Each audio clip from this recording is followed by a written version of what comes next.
આજે જન આક્રોશ રેલી જે 21 તારીખે ઢીમાથી નીકળી એની પૂર્વે સૌરાષ્ટ્રની અંદર 1000 કિલોમીટરની ટ્રેક્ટર યાત્રા અમે કરી. આ તો બધા સારા માણસો છે મીડિયાના, પણ કેટલીક ચેનલોમાં નિયમિત ઉદ્યોગપતિઓનું બંડલ જાય કે જિગ્નેશભાઈની વિરુદ્ધમાં કઈ રીતે બતાવીએ, કોંગ્રેસ પાર્ટીની વિરુદ્ધમાં કઈ રીતે બતાવી, કાયદેસર સોપારી જ આપેલી છે. આ તો બધા સારા માણસ સરસ બતાવશે મને.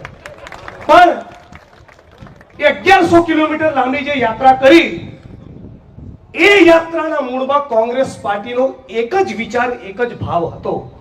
એ ભાવ લઈને તમારી વચ્ચે આવ્યા છીએ કે જગતનો તાત ખેડૂત, એના દેવા માફ થવા જોઈએ.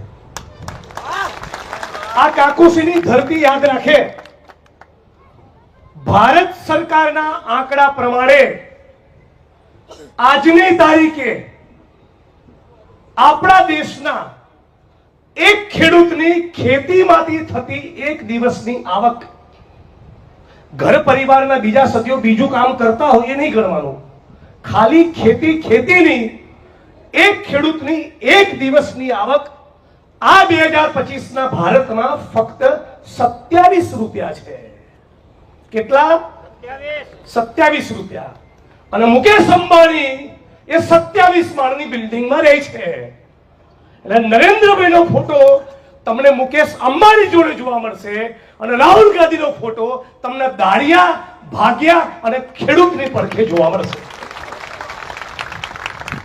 આખા ખેડૂત પરિવારની આવક, ખેડૂત એના પરિવારમાં દીકરા હોય, કોઈ ગલ્લો કરીને ભૂંગળાના બટાકા વેચતું હોય, કે પરિવારની કોઈ બેન કચરા પોતા કરવા જતી હોય, કે કોઈના ત્યાં ફેક્ટરીમાં દીકરો જતો હોય, એ ખેડૂત પરિવારની આવક એ 10,218 રૂપિયા છે. હવે 2,000ની ડીશ તો ભારતીય જનતા પાર્ટીના ચોરો ખાઈ જાય છે કાર્યક્રમોમાં સરકારી. અને આખા ખેડૂત પરિવારની આવક કેટલી? 10,218 રૂપિયા.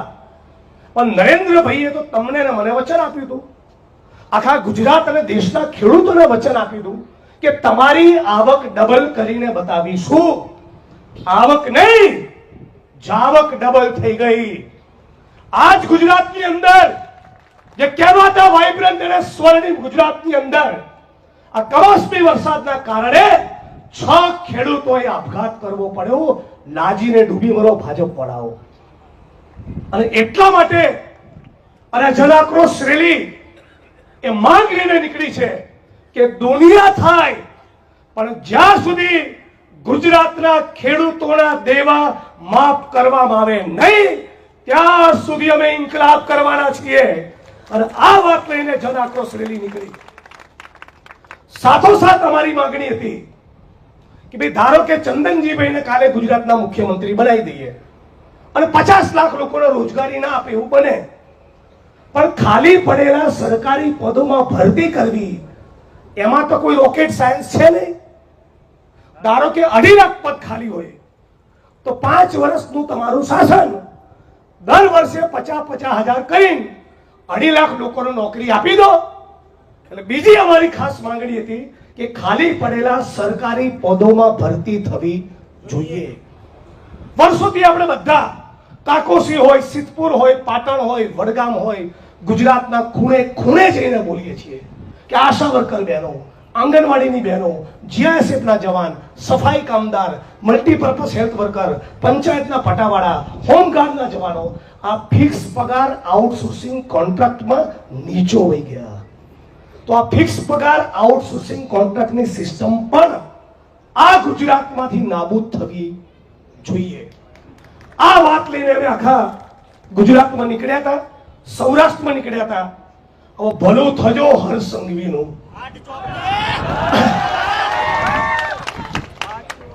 ભલું થજો એનું કે ઢીમામાં અમે ગયા.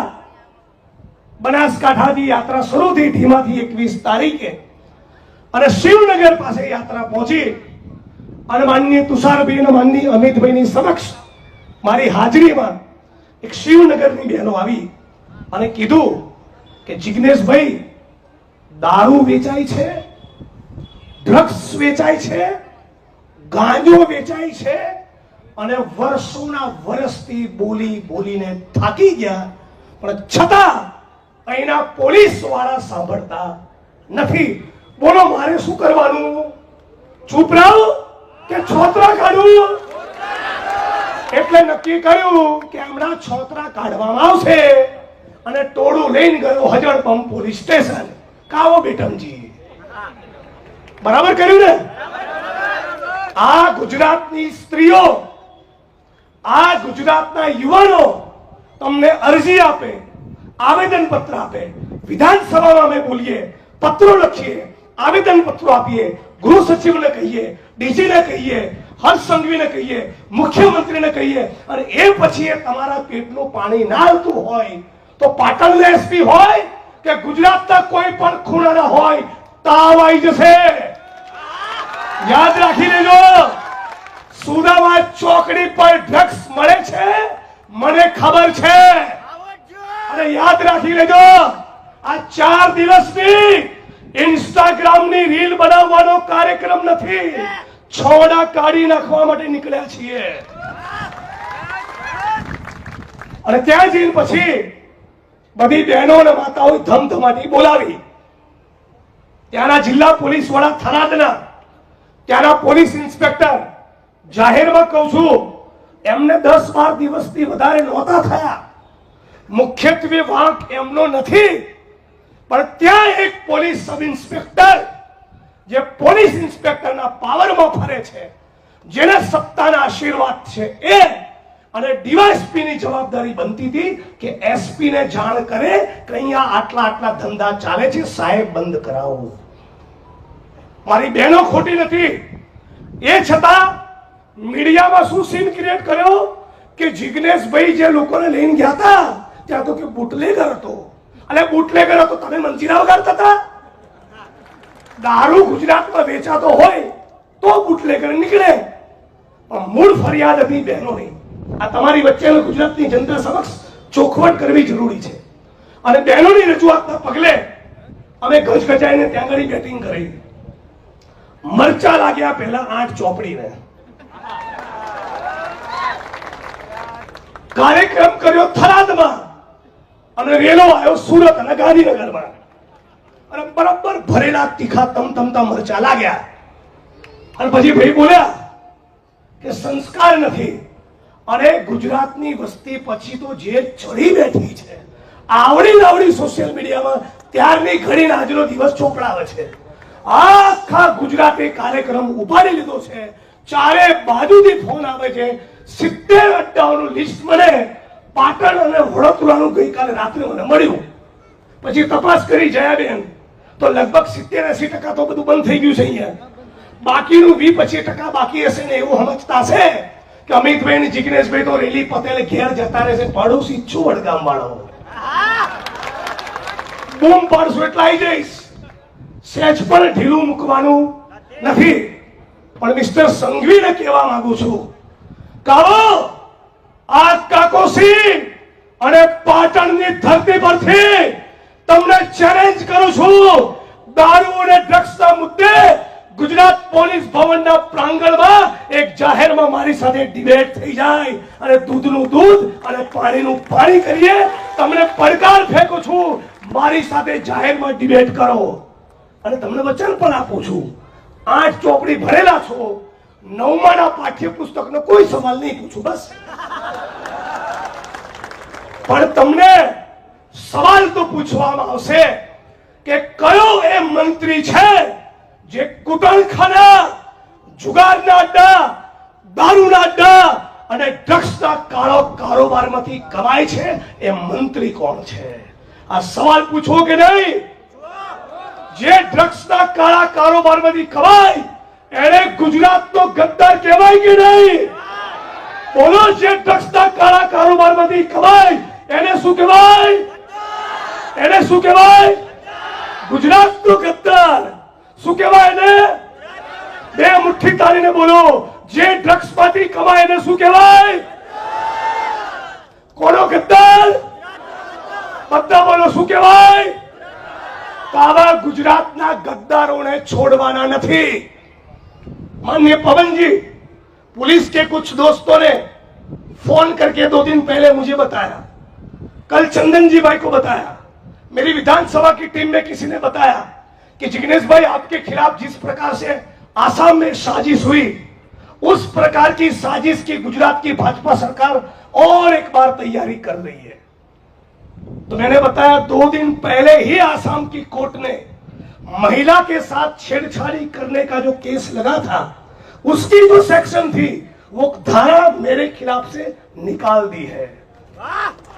खोटा केस करशो तो भोगवशो, चालू नौकरी में हसो तो भी, निवृत्त થઈ ગયા હશો તો બી, અને ન્યૂઝ ચેનલની ડિબેટમાં બેસીને ફાંકા ફોજદારી કરનારા નિવૃત્ત આઈપીએસ અધિકારી મિસ્ટર બ્રહ્મભટ્ટ, તું બી મેહોણાનો અને હું અસલ મેહોણાનો।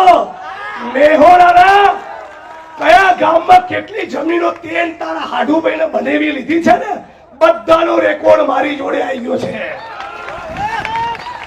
એટલે ખોટી ટણીઓ જ્યાં કરતા હોય ને ત્યાં, અહીંયા નહીં, અહીંયા ગુજરાતની જનતાએ સંકલ્પ કર્યો છે, આપણી બહેન દીકરીઓ માતાઓને હવે વિધવા બનવા દેવાની નથી।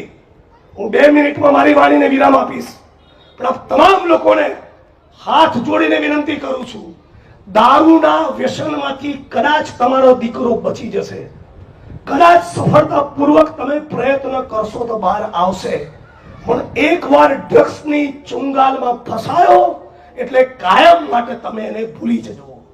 એટલા ભયંકર કેમિકલ ડ્રગ્સ આપણા ગુજરાતમાં આવી ચૂક્યા છે। બીજી ચેલેન્જ આપું છું ગુજરાતની સરકાર અને ગુજરાતના ગૃહમંત્રીને, તમે વિધાનસભાના મંચ ઉપર ગુજરાતમાં 5 વર્ષમાં કેટલું ડ્રગ્સ પકડાયું એનો સાચો આંકડો જાહેર કરો। મારો દાવો છે કે ગુજરાતના દરિયાકાંઠે છેલ્લા 5 વર્ષમાં 72,000 કરોડ રૂપિયાનું ડ્રગ્સ પકડાયું છે। તમે જે આંકડા આપો છો મીડિયામાં, જાહેર સભાના મંચ પરથી અને વિધાનસભામાં, એ આંકડાઓને હું ચેલેન્જ કરું છું।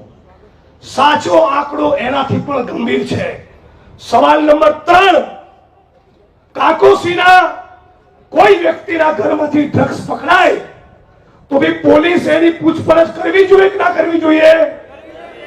એની તપાસ થવી જોઈએ કે ના થવી જોઈએ? તો ગૌતમ અદાણીના મુન્દ્રા પોર્ટ પરથી ડ્રગ્સ પકડાયું, બોલો મારા 56 इंचની છાતી વાળા મોદી સાહેબ, કબ ચढ़ेगी ईदी अदानी के घर की सीढ़ी? આનો જવાબ આપો। તો ગૌતમ અદાણીના ઘરે તમે ક્યારે તપાસ કરવા જવાના છો? એટલે 8 ચોપડી ફાંકા ફોજદારી મૂકી ગુજરાતની મારી બહેનો અને માતાઓ હવે વિધવા ના થાય એવું કરો।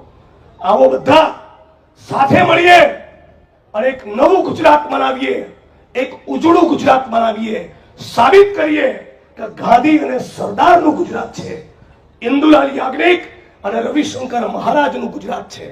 આપણા ગુજરાતમાં એક પણ યુવાન એ ડ્રગ્સની ચુંગાલમાં ફસાવો જોઈએ નહીં। તમે એક માણસ સોશિયલ મીડિયામાં લખો, લિસ્ટ જાહેર કરો, કોંગ્રેસ કાર્યાલયમાં પહોંચાડો, કોંગ્રેસના તાલુકા પ્રમુખને આપો, જિલ્લા પ્રમુખને આપો, ધારાસભ્યને આપો, જ્ઞાનીબેન સંસદ સભ્યને આપો, પૂર્વ ધારાસભ્યોને આપો। તમામ જગ્યાએથી ગુજરાતમાં જે ગુંજ ઉઠી છે એને ઇન્કલાબમાં તબદીલ કરી દો। કહી દો કે તમારા બાપનો દેશ નથી, ये धरती अपने आप की नहीं तुम्हारे बाप की। આ ખોખારો ખાઈને કહેવાનો છું। છેલ્લે મારી વાણીને વિરામ। हमारे चैनल को सब्सक्राइब करें।